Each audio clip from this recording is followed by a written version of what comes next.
sayyidina Muhammadin nabiyya wa rasulah. Raditu billahi rabba wal islam dina wa bi Muhammadin nabiyya wa rasulah. Rabbi zidni ilma warzuqni fahma. Pertama, mari kita panjatkan puji syukur kehadirat Allah Subhanahu wa taala yang telah melimpahkan rahmat dan nikmatnya sehingga pada hari ini kita masih berkumpul bersama dalam ruangan ini dalam keadaan sehat walafiat. Salawat berkata salam tak lupa pula kita haturkan kepada junjungan kita Nabi Agung Nabi besar Nabi Muhammad Sallallahu Alaihi Wasallam. Sebelumnya izinkan saya memperkenalkan diri terlebih dahulu. Saya Sakila selaku moderator pada presentasi terakhir kali ini dalam mata kuliah sejarah Islam Sumbangsel dengan materi yang akan dibawakan langsung dua. Yang pertama berjudul Sumbangsel pada masa kolonial Jepang dan yang terakhir sejarah YIN Raden Fata serta sejarah Fakultas Adat. Mungkin untuk mempersingkat waktu langsung saja saya persilakan kepada saudara pemakalah dengan judul makalah Sumbangsel pada masa kolonial Jepang. Kepada pemakalah saya persilakan.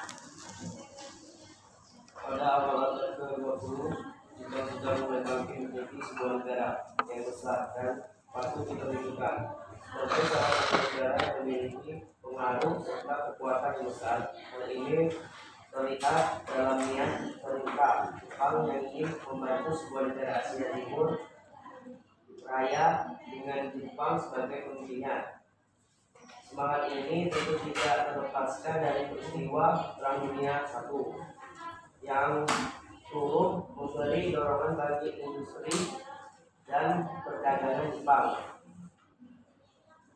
Menurut Moeda Janto, sudah dari awal abad ke-20 Jepang telah menjadi lebih imperialis. Hal ini disebabkan oleh banyak faktor, di antaranya adalah Jepang dihadapkan pada sebuah permasalahan mengenai kepadatan penduduk yang diakibatkan oleh kemajuan di bidang industri. Adanya pembatasan imigrasi ke wilayah Australia dan Amerika Serikat membuat Jepang semakin bersemangat untuk menjalankan niat imperialis modernnya dalam usahanya untuk membangun sebuah imperium untuk Jepang menargetkan wilayah Asia yang kemudian akan melahirkan suatu perang besar yang sering dikenal dengan istilah Perang Asia Pasifik. Perang Asia Pasifik ini sendiri adalah perang yang semata-mata dilakukan oleh Jepang agar dapat membantu suatu imperium besar di wilayah Asia. Untuk mendukung hal itu, maka pada tanggal 8 Desember tahun 1941, Jepang melakukan penyerbuan ke pangkalan armada Amerika Serikat di kawasan Pasifik, yakni Pearl Harbor, dengan berhasil diserang daerah pertahanan musuh di kawasan Asia Pasifik ini. Maka rasa percaya diri Jepang semakin tinggi dan dimulai invasi Jepang ke Indonesia. Pada pasukan Jepang sendiri pertama kali mendarat di Indonesia pada tanggal 11 Januari 1942 di wilayah Tarakan, Kalimantan Timur. Setelah dari Tarakan, berturut-turut wilayah Kalimantan dapat diduduki oleh pasukan Jepang.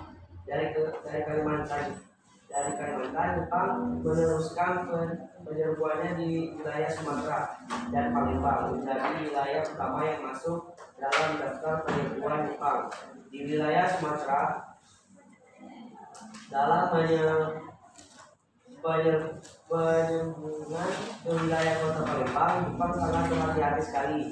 Jepang tidak ingin pemerintah Hindia Belanda menghanguskan kawasan kilang minyak Pelaju dan sungai Berong, sehingga strategi yang diterapkan oleh Jepang pun sangat mendetail sekali, mengatakan bahwa penyerangan pasukan tentara Jepang ke Palembang dilakukan dengan menurunkan pasukan tentara Payung yang jumlah lebih kurang 1 batalion atau berjumlah sekitar 700 sampai 1000.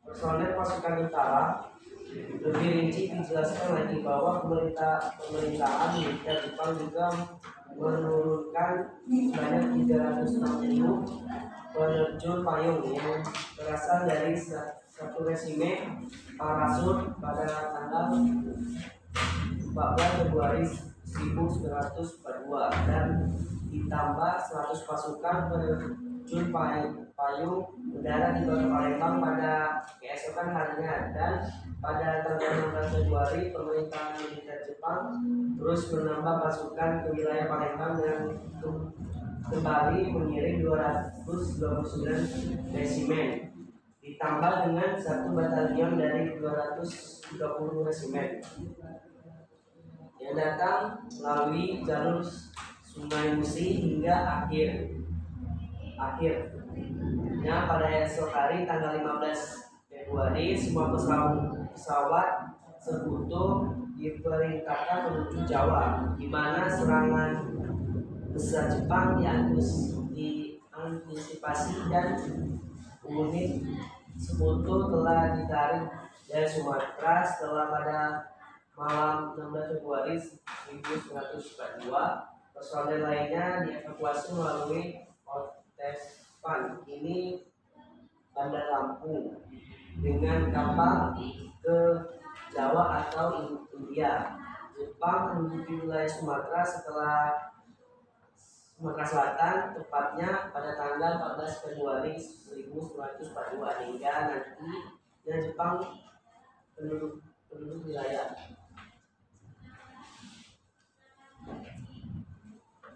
Pada dasarnya wilayah Palembang sama dengan wilayah Yemen pada masa pemerintahan Hindia Belanda, hanya saja terdapat beberapa perbedaan, seperti misalnya jika pada masa pemerintahan Hindia Belanda wilayah kota Palembang dibedakan menjadi 2 distrik, yakni distrik Seberang Hulu dan distrik Seberang Ilir. Maka pada masa pemerintahan militer Jepang wilayah kota Palembang tidak lagi dibedakan menjadi wilayah Seberang Hulu dan Seberang Ilir. Semua menjadi satu wilayah yang sama, yakni Palembang Sea. Hanya saja khusus untuk wilayah penghilangan minyak yang ada di kota Palembang seperti wilayah Sungai Goreng dan Selaju tidak termasuk ke dalam wilayah Palembang melainkan masuk ke dalam wilayah Alson, Butai, dan berada langsung di bawah pengawasan pemerintah militer Jepang yang berkedudukan di Singapura. Selain itu juga terjadi perluasan wilayah di beberapa tempat seperti misalnya 20 km meliputi wilayah Marga Pegunungan, Marga Parit, dan Tanjung Rajabun. 16 km meliputi wilayah Marga Rambutan, Kayu Agung. 26 km meliputi wilayah Marga Sungai Angges dan Palembang Hul. 13,5 km meliputi wilayah Marga Gasing dan Palembang Hul. 31,5 km meliputi wilayah Marga Tulang Kalapa dan Palembang Hul. Perluasan wilayah kota ini didasarkan pada peraturan gubernur, yakni Palembang Suri nomor 1 tahun 2604 tahun Jepang, atau Undang-Undang nomor 1 tanggal 13 Maret tahun 1944. Dapat dikatakan bahwa wilayah Palembang sedikit lebih luas daripada wilayah Gamenti pada masa pemerintahan Hindia Belanda. Pada saat Jepang menguasai Palembang, para serdadu militer mulai menyebar ke berbagai wilayah dengan tujuan untuk menduduki wilayah Sumatera Selatan secara keseluruhan. Pada kolonialisme Jepang dijalankan dan begitu Jepang berkuasa, daerah Palembang kemudian dimasukkan dalam pembentukan 10 Shu, di mana pada saat masa Belanda, Shu merupakan keresidenan. Pejabat yang mengemban posisi ini disebut dengan residen. Namun istilah pangkat tersebut berganti selepas Jepang mengambil alih. Perubahannya diganti menjadi Shuchokan atau Shucho. Berlandaskan fakta tersebut dapat diketahui bahwa Jepang tidak banyak mengubah peraturan yang telah dibuat oleh pemerintah kolonial Belanda, serta tidak mengganggu hukum adat sepanjang keberadaannya tidak buruk bagi kepentingan perang Asia Timur Raya. Adapun perbedaan yang dapat dilihat pada masa pemerintahan Jepang dan pemerintahan sebelumnya yaitu Belanda adalah perubahan pada nama struktur pemerintahan seperti tadi kepresidenan disebut dengan shuchokan. Keistimewaan lainnya adalah terkait dengan bentuk pemerintahan yang lebih bersifat ke arah militer. Sejak masa pendudukannya di Nusantara, Jepang menerapkan hukum militer serta membangun berbagai instalasi militer seperti bunker. Sebuah pemerintahan berbasis militer juga berusaha digagas pada masa dominasi Jepang, yang mana tingkatannya birokrasinya terdiri atas shogun, bunshu, gun, dan shon. Dikarenakan Palembang termasuk ke dalam 10 shu, maka struktur pemerintahan kota Palembang bentuknya seperti uraian di atas. Di samping itu, pada kota Palembang terdapat pula shi yang dipimpin oleh shigo atau wali kota. Palembang shi ini juga disebut dengan kota pelajar serta administrasinya dalam shu berada langsung di bawah shigo. Pada wilayah Sumatera bagian selatan yang mencakup Palembang, Bengkulu, Jambi, dan Lampung terdapat sebuah pendidikan militer yang disebut Gyubun Kanbu. Akademi ini bertugas melatih para pemuda pribumi untuk menjadi seorang perwira militer yang siap menghadapi pertempuran. Dalam perkembangan berikutnya, Gyubun ini akan menjadi pelopor dalam berdirinya BKR atau TKR yang menjadi cikal bakal berdirinya TNI di Indonesia. Gyubun sendiri adalah singkatan dari Gyu dan Gun. Gyu artinya sukarelawan dan Gun artinya korps atau tentara. Jadi Gyubun dapat diartikan sebagai korps tentara sukarelawan perang. Meski tidak berlangsung lama, justru pada masa pendudukan Jepang inilah sangat terasa betapa Indonesia benar-benar diperas habis kekayaan alamnya. Sistem pendidikan Belanda yang selama ini berkembang semuanya diganti oleh Jepang yang berorientasikan untuk kepentingan perang Asia Timur Raya. Banyaknya perubahan yang digencarkan oleh Jepang tentu saja berpengaruh besar terhadap kondisi sosial keagamaan yang terjadi di tengah masyarakat saat itu. Awalnya memang Jepang terlihat hanya meneruskan apa yang telah dimulai oleh Belanda seperti sistem pendidikan ala Barat, sebelum akhirnya Jepang merubah total sistem tersebut dengan memasukkan doktrin Asia Raya agar sesuai dengan tujuan serta maksud Jepang, yakni memimpin Asia keseluruhan. Kajian keagamaan di bidang agama Islam pun dirubah oleh Jepang, terkhusus kajian tentang Islam. Jepang yang pada awal masa kedatangannya sangatlah menghormati dan segan terhadap Islam, karena takut akan kemarahan dan bangkitnya semangat umat Islam.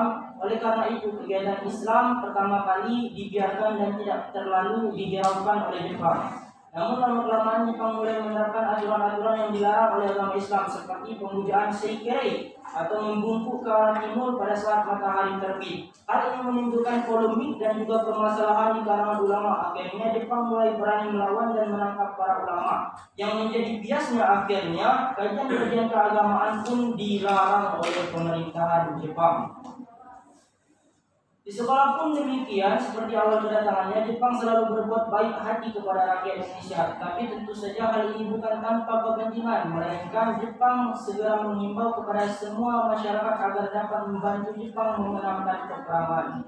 Hingga pada akhirnya, pada saat kekalahan Jepang yang disertai dengan proklamasi kemerdekaan, akhirnya kekalahan ini disambut juga di Palembang, yang pada saat itu Palembang dipimpin oleh Akagami dan sejumlah tokoh. Pergerakan Palembang pun ikut bergabung dengan pemerintahan Republik Indonesia. Kami kembalikan kepada moderator. Oke, baik. Selanjutnya untuk kelompok 12, saya persilakan untuk mengatakan materinya. Sejarah IAIN Raden Fatah Palembang. Institut Agama Islam Negeri IAIN Raden Fatah Palembang diresmikan pada tanggal 13 November 1964 di Gedung Dewan Perwakilan Rakyat Provinsi Sumatera Selatan. Berdasarkan surat keputusan Menteri Agama Nomor 7 Tahun 1964 tanggal 22 Oktober 1964. Asal-usul berdirinya IAIN Raden Fatah eratnya berkaitan dengan keberadaan lembaga-lembaga pendidikan tinggi agama Islam yang ada di Sumatera Selatan dengan IAIN Kalijaga di Yogyakarta dan IAIN Sari Hidayatullah di Jakarta. Fakultas agama swasta tersebut ditingkatkan statusnya menjadi fakultas negeri dan modal bagi pendirinya IAIN dan Raden Fatma yang pembukanya diresmikan oleh Menteri Profesor Haji Al-Haja Saifuddin Jufri pada tanggal 13 November 1964. Pada tahap berikutnya diupayakan pula peningkatan status fakultas cabang yang ada, yaitu pada tahun 1964 Fakultas Usuluddin Lahan dan Fakultas Usuluddin di Palembang menjadi fakultas negeri yang berpindah ke IAIN Raden Fatma. Dengan demikian sejak tahun 1975 IAIN Raden Fatma memiliki 3 fakultas di Palembang, yaitu Fakultas Tarbiyah, Fakultas Syariah, dan Fakultas Usuluddin, dan 2 fakultas berguru, yaitu Fakultas Usuluddin di Curug dan Fakultas Syariah di Kota Bengkulu yang berlangsung sampai dengan tahun 1995. Dalam perkembangan berikutnya, IAIN Raden Fatma membuka 2 fakultas baru, yaitu Fakultas Adat, Sastra dan Budaya, dan Fakultas Dakwah. Berdasarkan keputusan Menteri Agama Republik Indonesia nomor 103 tahun 1998 tanggal 27 Februari 1998. Visi dan misi sejarah IAIN Raden Fatma, yaitu visinya menjadi universitas berstandar internasional, berwawasan kebangsaan dan berkarakter Islami. Misinya melahirkan sarjana dan komunitas akademik yang berkomitmen dan pada mutu keberagamaan dan kecenderungan. 2. Mengembangkan kegiatan tridharma yang sejalan dengan perkembangan ilmu pengetahuan dan teknologi, relevan dan mengenai kebutuhan bangsa dan berbasis pada tradisi keilmuan Islam yang integralistik. 3. Mengembangkan tradisi akademik yang universal, jujur, objektif, dan bertanggung jawab. B. Sejarah Fakultas Adat. Ide dan gagasan pembuka adat di lingkungan IAIN Raden Fatma Palembang tampaknya muncul ketika penyusunan rencana induk pengembangan IAIN Raden Fatma 1994 sampai dengan 1999. Dengan eksekutif tersebut diusulkan bahwa Fakultas Adat akan didirikan pada tahun ajaran 1996. Setelah penyusunan langkah konkret yang dilakukan untuk merealisasikan rencana tersebut adalah penyusunan kurikulum daerah lokal, melengkapi kurikulum nasional IAIN 1995 untuk Fakultas Adat.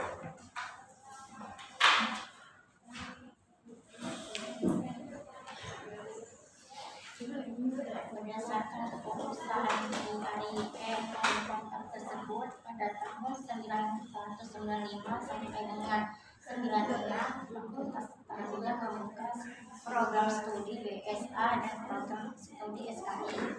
Program BSA memperoleh mahasiswa sebanyak 42 orang yang berasal dari Preslantek, MK, dan MAS, dan yang mendaftar ulang sebanyak 37 orang. Kemudian beda jurusan 6 orang, sedangkan program studi SKI juga memperoleh mahasiswa sebanyak 42 orang yang berasal dari SMA, dan MAS, yang mendaftar ulang sebanyak 37 orang.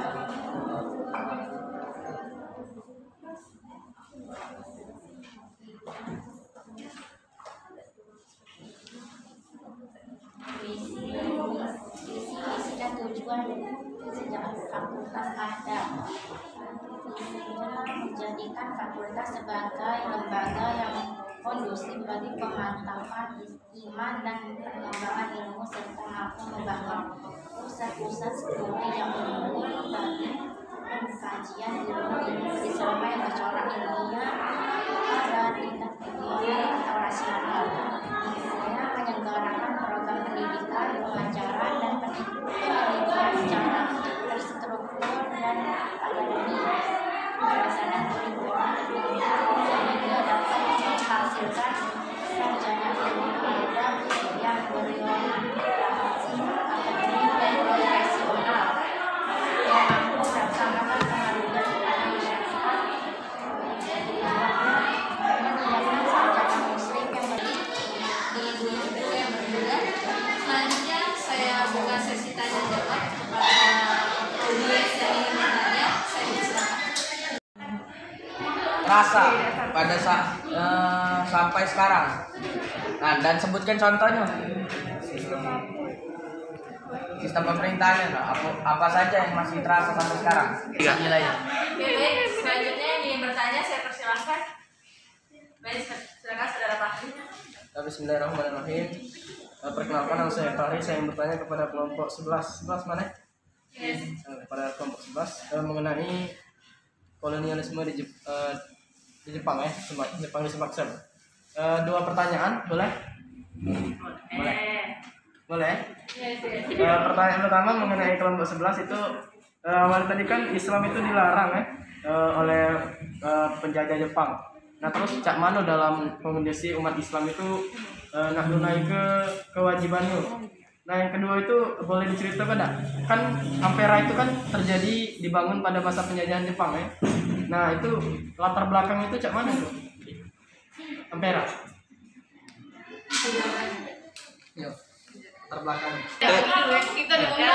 Jangan ngecumi. Persilakan kepada audiens yang ingin bertanya lagi. Baik, silakan saudari Anissa. Izin bertanya kepada kelompok 12 kira. Kan itu kan sebelumnya UIN itu kan sebelumnya tuh jadi IS, sebelumnya tuh IAIN namanya. Nah, apa yang menyebabkan diganti UIN?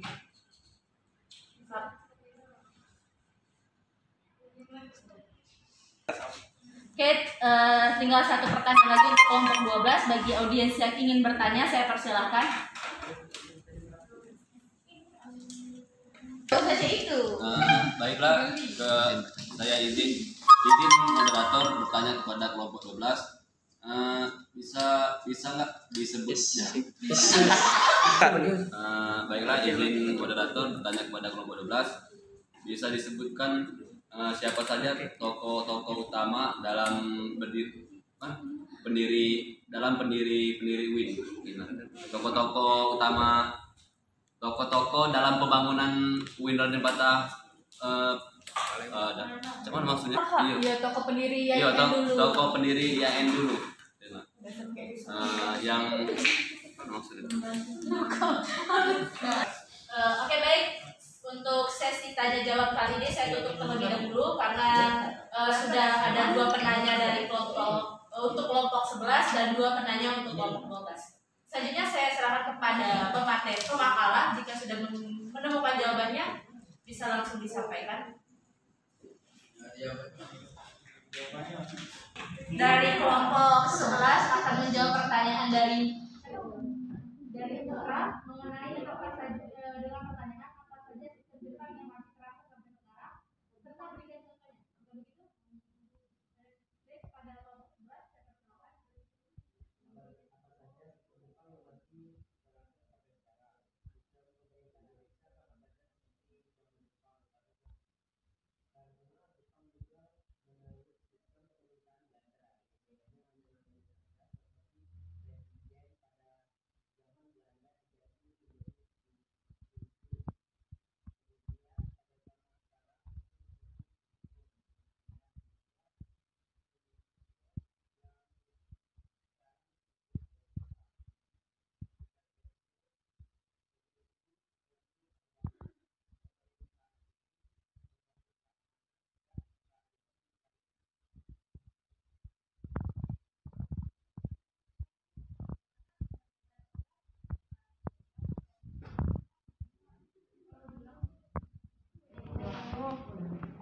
Tapi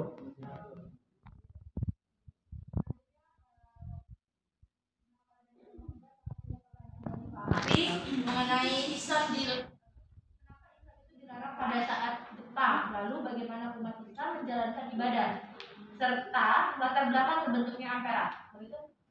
Silakan kepada pemaparan. Jadi izinkan mencoba menjawab, semoga bisa membantu. Awalnya Jepang ini datang ke Indonesia ini menyebut dirinya sebagai saudara tua bagi Indonesia. Hal itu disambut menarik bagi Indonesia karena akan memberikan kemerdekaan yang sudah sangat didambakan. Kemudian Jepang ini lama-kelamaan takut akan bangkitnya pemerintahan Islam itu, karena Jepang tahu kalau Indonesia itu sudah dibangkit, umat Islamnya pasti akan bersatu. Maka Jepang melarang. Hal ini juga karena kemarahan daripada para ulama, karena Jepang ini menerapkan sistem pemujaan Seikiryu atau pemujaan terhadap dewa matahari. Nah, jadi para ulama ini marah pada Jepang dan akhirnya Jepang ikut marah. Itulah mengapa Jepang melarang diadakannya kajian-kajian Islam di wilayah Indonesia, terkhususnya juga di wilayah Palembang. Kemudian bagaimana kondisi rakyat Indonesia dalam beribadah? Yang mereka beribadah sebagaimana mestinya, tetapi dalam keadaan bersembunyi. Seperti kita ketahui kisah-kisah daripada Pangeran Diponegoro dan juga Imam Bonjol, mereka semua kan adalah seorang ulama Islam yang kemudian membawa pasukannya menuju hutan untuk bergerilya. Yang kemudian di hutan itulah mereka beribadah. Kemudian ada juga cerita daripada Kiai Haji Zainal Mustafa, seorang ulama dari Jawa, tepatnya itu saya lupa. Tetapi beliau ini bersama para pasukannya itu dibunuh oleh Jepang pada saat melaksanakan ibadah sholat. Ini membuktikan bahwasanya kondisi Islam pada saat itu mereka beribadah sebagaimana mestinya, tetapi ketika Jepang datang dan untuk menangkap mereka itu tidak segan-segan membunuh walau dalam keadaan sholat. Mungkin bisa membantu untuk jawaban nomor 2. Kemudian untuk jawaban nomor 3, bagaimana latar belakang terbentuknya ampera? Jembatan ampera di sini kan? Ampera ini harus kita tahu dulu, singkatan ampera itu adalah amanat penderitaan rakyat.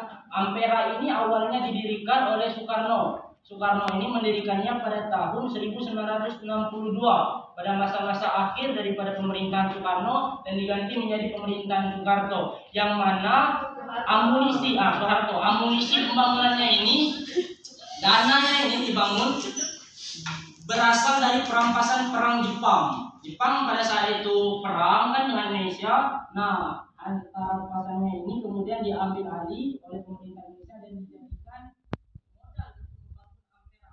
Hal ini hukuman Jakarta dan lain sebagainya. Dan juga jembatan ini juga awalnya bukan ampera namanya. Jembatan ini bernama Soekarno karena pada saat itu dibangun oleh Presiden Indonesia yang pertama, yakni Presiden Soekarno. Namun karena transisi pergantian dan juga polemik yang terjadi yang mengakibatkan Soeharto naik tahta dan juga Soekarno dibenci oleh rakyat Indonesia pada saat itu, jembatan ini pun diganti nama menjadi ampera, amanat penderitaan rakyat, karena ingin mengatakan bahwa dana ini diambil dari penderitaan rakyat. Semoga membantu. Filosofi ampera. Oke, baik. Bagaimana saudara dari kelompok 12, apakah sudah bisa menjawab pertanyaan dari audiens? Tunggu dulu. Audiens? Oke, baik. Di sini kelompok 12 akan menjawab pertanyaan dari Anissa. Itu sebelumnya itu kan namanya IAIN. Lalu apa yang menyebabkan digantinya menjadi UIN? Silakan. Yaitu pertama, dengan bentuk institut ruang lingkup hanya terbatas keilmuan dan pengkajian keislaman saja.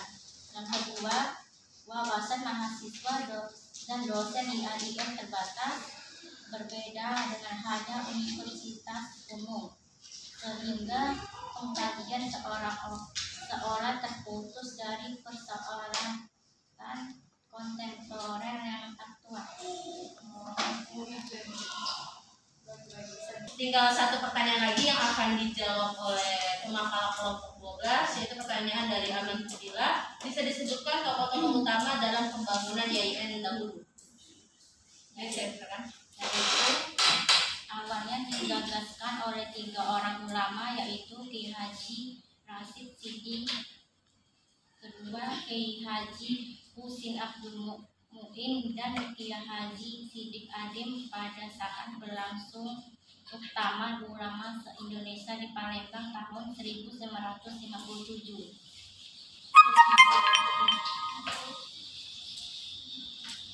Bagaimana Saudara Aman?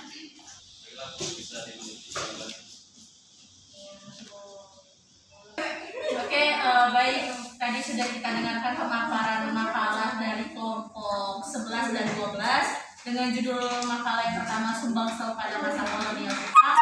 Lalu yang kedua sejarah YIN Raden Fatah dan sejarah Fakultas Adat. Oke, di sini saya akan sedikit menyimpulkan dari makalah pertama, yaitu Sumbangsel pada masa kolonial Jepang. Jadi pada Jepang itu melakukan penyerangan di wilayah Sumatera Selatan. Tujuannya adalah untuk menjadi pemasok bahan minyak utama bagi kepentingan perang Jepang di Asia Pasifik melawan sekutu. Karena tujuan Jepang hanya untuk mengambil bahan baku utama, maka itu Jepang tak banyak mengubah sistem pemerintahan. Lalu